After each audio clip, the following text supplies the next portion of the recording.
In today's video, I'm going to teach you how to map Gemini outputs to columns in Google Sheets step by step. Let's get started right away. First, open Google Sheets in your browser. Once the Google Sheets homepage loads, look through the list of recent files and click on the spreadsheet you want to work with. Give it a moment to fully load so the grid and all your data appear on screen. Now let's take a quick look at the layout of the sheet before we do anything else. Click cell A1 in the spreadsheet grid. From here, you can see the input columns we'll be working with. Column A holds the ticket ID, column B contains the product, and column C contains the customer message.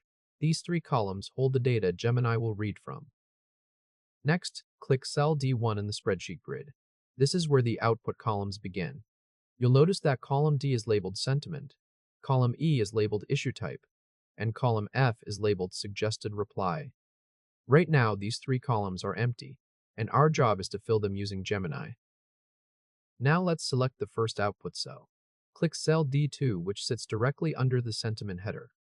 Make sure the first ticket row is visible on your screen, including the product name in column B and the customer message in column C, since Gemini will use that row's information to generate its response.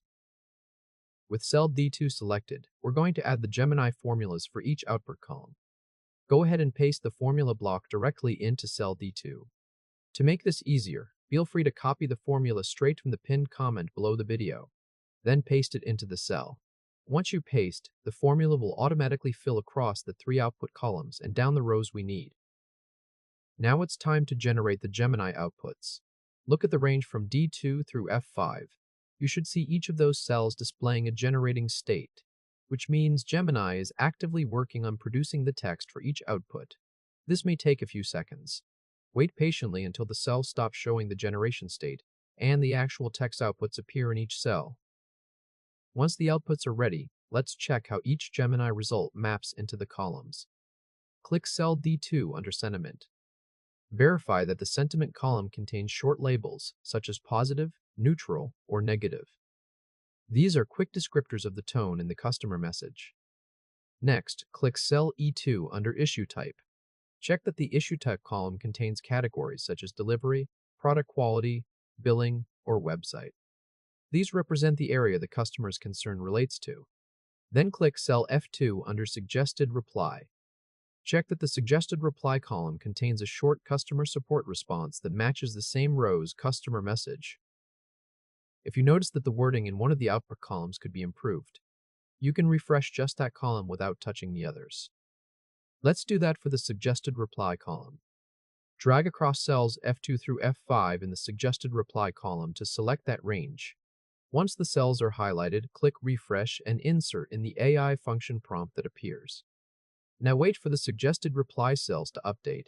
Gemini will reprocess those rows and produce fresh text in place of the old responses. When the new outputs are filled in, click any blank cell in the sheet to deselect the output range and clear the selection. And that's the result. Your sheet now has the original customer ticket data sitting in columns A through C, and the Gemini-generated outputs mapped neatly into columns D through F. Each row now contains a sentiment label in column D, an issue category in column E, and a suggested reply in column F that matches that row's customer message. Everything is aligned by row, so each ticket has its own complete set of AI-generated insights ready for review or further action inside your spreadsheet.